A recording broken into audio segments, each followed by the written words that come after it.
2 Kings chapter 15. In the 27th year of Israel king Jeroboam, Azariah son of Amaziah became king of Judah. He was 16 years old when he became king, and he reigned 52 years in Jerusalem. His mother's name was Jecholiah. She was from Jerusalem. Azariah did what was right in the Lord's sight, just as his father Amaziah had done. Yet the high places were not taken away. The people continued sacrificing and burning incense on the high places. The Lord afflicted the king, and he had a serious skin disease until the day of his death. He lived in quarantine while Jotham, the king's son, was over the household governing the people of the land. The rest of the events of Azariah's reign, along with all his accomplishments, are written in the historical records of Judah's kings. Azariah rested with his ancestors and was buried with his ancestors in the city of David. His son Jotham became king in his place. In the 38th year of Judah's king Azariah, Zechariah son of Jeroboam reigned over Israel in Samaria for 6 months. He did what was evil in the Lord's sight as his predecessors had done. He did not turn away from the sins Jeroboam son of Nebat had caused Israel to commit. Shallum son of Jabesh conspired against Zechariah. He struck him down publicly, killed him, and became king in his place. As for the rest of the events of Zechariah's reign, they are written in the historical record of Israel's kings. The word of the Lord that he spoke to Jehu was, 4 generations of your sons will sit on the throne of Israel. And it was so. In the 39th year of Judah's king Uzziah, Shallum son of Jabesh became king. He reigned in Samaria a full month. Then Menahem son of Gadi came up from Tirzah to Samaria and struck down Shallum son of Jabesh there. He killed him and became king in his place. As for the rest of the events of Shallum's reign, along with the conspiracy that he formed, they are written in the historical record of Israel's kings. At that time, Menahem sacked Tifsah, all who were in it and its territory from Tirzah on, because they did not open it to him. He sacked it. He ripped open all the pregnant women in it. In the 39th year of King Azariah of Judah, Menahem son of Gadi began to reign over Israel. He reigned 10 years in Samaria. He did what was evil in the sight of the Lord. He did not depart all his days from any of the sins of Jeroboam son of Nebat that he caused Israel to sin. King Pul of Assyria came against the land. Menahem gave Pul 1,000 talents of silver so that he might help him confirm his hold on the royal power. Menahem exacted the silver from Israel, that is, from all the wealthy, 50 shekels of silver from each one, to give to the king of Assyria. So the king of Assyria turned back and did not stay there in the land. Now the rest of the deeds of Menahem and all that he did, are they not written in the book of the annals of the kings of Israel? Menahem slept with his ancestors, and his son, Pekahiah, succeeded him. In the 50th year of King Azariah of Judah, Pekahiah, son of Menahem, began to reign over Israel in Samaria. He reigned 2 years. He did what was evil in the sight of the Lord. He did not turn away from the sins of Jeroboam, son of Nebat, that he caused Israel to sin. Pekah, son of Remaliah, his captain, conspired against him with 50 of the Gileadites and attacked him in Samaria, in the citadel of the palace, along with Argob and Ariah. He killed him and reigned in place of him. Now the rest of the deeds of Pekahiah and all that he did are written in the book of the annals of the kings of Israel. In the 52nd year of King Azariah of Judah, Pekah, son of Remaliah, began to reign over Israel in Samaria. He reigned 20 years. He did what was evil in the sight of the Lord. He did not depart from the sins of Jeroboam, son of Nebat, that he caused Israel to sin. In the days of King Pekah of Israel, King Tiglath-Pileser of Assyria came and captured Ijon, Abel Beth-Makkah, Janoah, Kedesh, Hazor, Gilead, and Galilee, all the land of Naphtali, and he carried the people captive to Assyria. Then Hoshea, son of Elah, made a conspiracy against Pekah, son of Remaliah, attacked him, and killed him. He reigned in place of him in the 20th year of Jotham, son of Uzziah. Now the rest of the acts of Pekah and all that he did are written in the book of the annals of the kings of Israel. In the 2nd year of Pekah, son of Remaliah, king of Israel, Jotham, son of Uzziah, king of Judah, began to reign. He was 25 years old when he became king, and he reigned in Jerusalem 16 years. His mother's name was Jerishua, daughter of Zadok. He did what was right in the eyes of the Lord, just as his father Uzziah had done. The high places, however, were not removed. The people continued to offer sacrifices and burn incense there. Jotham rebuilt the upper gate of the temple of the Lord. As for the other events of Jotham's reign and what he did, are they not written in the book of the annals of the kings of Judah? In those days the Lord began to send Rezin, king of Aram, and Pekah, son of Remaliah, against Judah.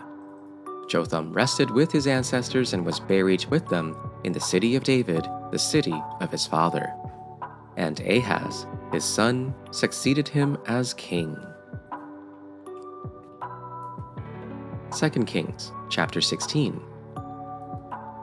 In the 17th year of Pekah, son of Remaliah, Ahaz, son of Jotham, became king of Judah.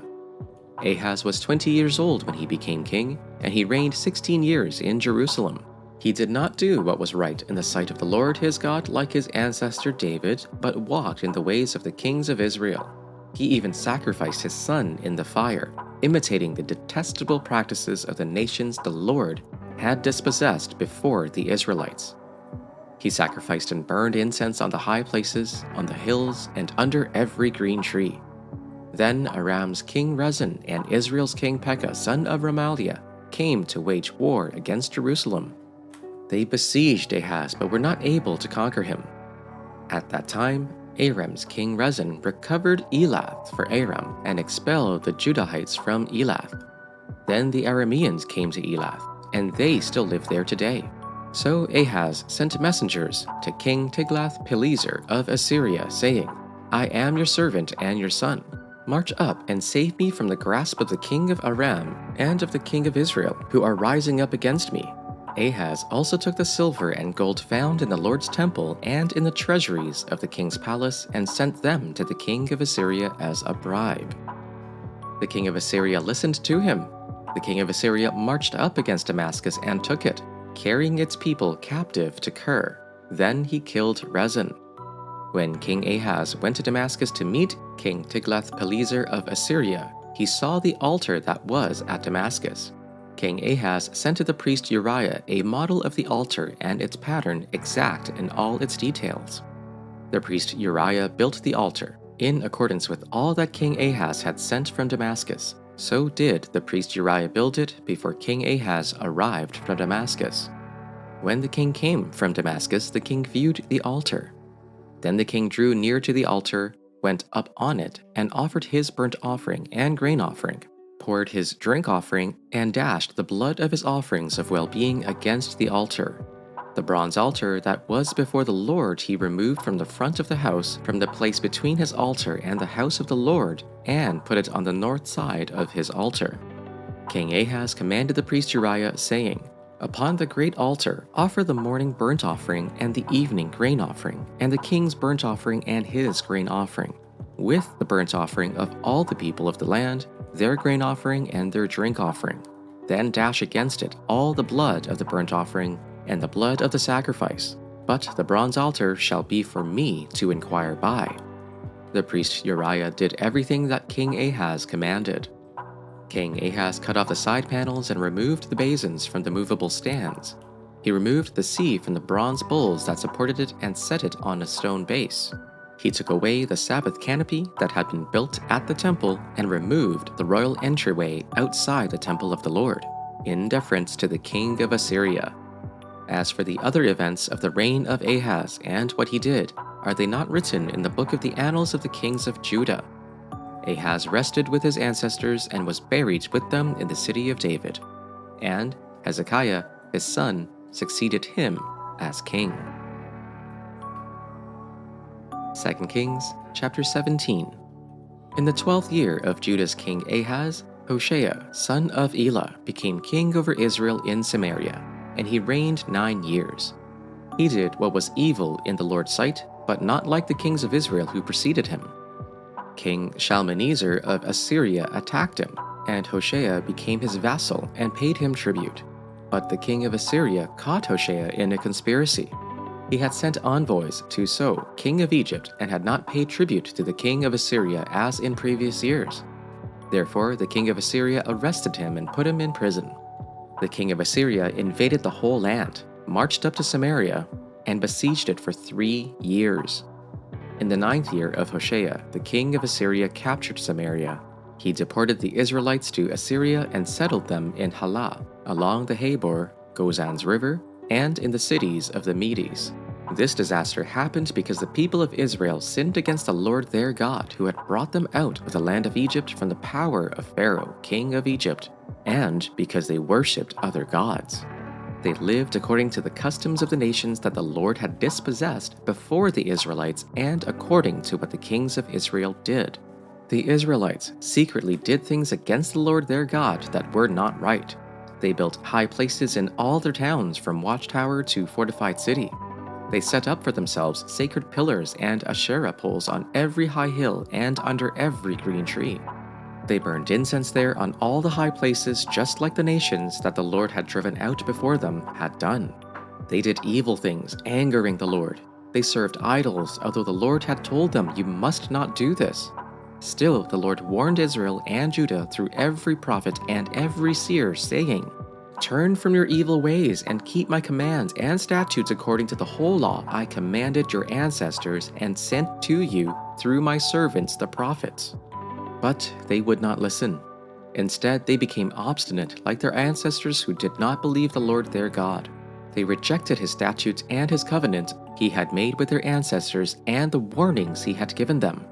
They followed worthless idols and became worthless themselves, following the surrounding nations the Lord had commanded them not to imitate. They abandoned all the commands of the Lord their God. They made cast images for themselves, 2 calves and an Asherah pole. They bowed in worship to all the stars in the sky and served Baal. They made their sons and their daughters pass through fire, used divination and augury, and sold themselves to do evil in the sight of the Lord, provoking him to anger. Therefore the Lord was very angry with Israel and removed them out of his sight. None was left but the tribe of Judah alone. Judah also did not keep the commandments of the Lord their God, but walked in the customs that Israel had introduced. The Lord rejected all the descendants of Israel. He punished them and gave them into the hands of plunderers, until he had banished them from his presence. When he had torn Israel from the house of David, he made Jeroboam son of Nebat king. Jeroboam drove Israel from following the Lord and made them commit great sin. The people of Israel continued all the sins that Jeroboam committed. They did not depart from them until the Lord removed Israel out of his sight, as he had foretold through all his servants the prophets. So Israel was exiled from their own land to Assyria until this day. The king of Assyria brought people from Babylon, Cuthath, Ava, Hamath, and Sepharvaim, and placed them in the cities of Samaria in place of the people of Israel. They took possession of Samaria and settled in its cities. When they first settled there, they did not worship the Lord. Therefore the Lord sent lions among them that killed some of them. So the king of Assyria was told, "The nations that you have carried away and placed in the cities of Samaria do not know the law of the God of the land. Therefore he has sent lions among them. They are killing them because they do not know the law of the God of the land." Then the king of Assyria commanded, "Send there one of the priests whom you carried away from there. Let him go and live there and teach them the law of the God of the land." So one of the priests whom they had carried away from Samaria came and lived in Bethel. He taught them how they should worship the Lord. But every nation still made gods of its own and put them in the shrines of the high places that the people of Samaria had made, every nation in the cities in which they lived. The people of Babylon made Succoth-Benoth, the people of Cuth made Nergal, the people of Hamath made Ashima, the Avites made Nibhaz and Tartak. The Sepharvites burned their children in the fire to Adramelech and Anamelech, the gods of Sepharvaim. They also worshipped the Lord and appointed from among themselves all sorts of people as priests of the high places, who sacrificed for them in the shrines of the high places. They worshipped the Lord, but they also served their own gods in accordance with the customs of the nations from which they had been brought. To this day, they persist in their former practices. They neither worship the Lord nor adhere to the decrees and regulations, the laws and commands that the Lord gave the descendants of Jacob, whom he named Israel. When the Lord made a covenant with the Israelites, he commanded them, "Do not worship any other gods or bow down to them, serve them, or sacrifice to them. But the Lord, who brought you up out of Egypt with mighty power and outstretched arm, is the one you must worship. To him you shall bow down, and to him offer sacrifices. You must always be careful to keep the decrees and regulations, the laws and commands he wrote for you. Do not worship other gods. Do not forget the covenant I have made with you, and do not worship other gods. Rather, worship the Lord your God. It is he who will deliver you from the land of all your enemies." They would not listen, however, but persisted in their former practices. Even while these people were worshiping the Lord, they were serving their idols. To this day, their children and grandchildren continue to do as their ancestors did. John chapter 6. After this, Jesus crossed the Sea of Galilee, or Tiberias. A huge crowd was following him because they saw the signs that he was performing by healing the sick. Jesus went up a mountain and sat there with his disciples. Now, the Passover, a Jewish festival, was near. So when Jesus looked up and noticed a huge crowd coming toward him, he asked Philip, "Where will we buy bread so that these people can eat?" He asked this to test him, for he himself knew what he was going to do. Philip answered him, 200 denarii worth of bread wouldn't be enough for each of them to have a little. One of his disciples, Andrew, Simon Peter's brother, said to him, "There's a boy here who has 5 barley loaves and 2 fish, but what are they for so many?" Jesus said, "Have the people sit down." There was plenty of grass in that place, so they sat down. The men numbered about 5,000. Then Jesus took the loaves, and after giving thanks, he distributed them to those who were seated, so also with the fish, as much as they wanted. When they were full, he told his disciples, "Collect the leftovers so that nothing is wasted." So they collected them and filled 12 baskets with the pieces from the 5 barley loaves that were left over by those who had eaten. When the people saw the sign he had done, they said, "This truly is the prophet who is to come into the world." Therefore, when Jesus realized that they were about to come and take him by force to make him king, he withdrew again to the mountain by himself. When evening came, his disciples went down to the sea, got into a boat, and started across the sea to Capernaum. Darkness had already set in, but Jesus had not yet come to them. A high wind arose, and the sea began to churn. After they had rowed about 3 or 4 miles, they saw Jesus walking on the sea. He was coming near the boat, and they were afraid. But he said to them, "It is I. Don't be afraid." Then they were willing to take him on board, and at once the boat was at the shore where they were heading.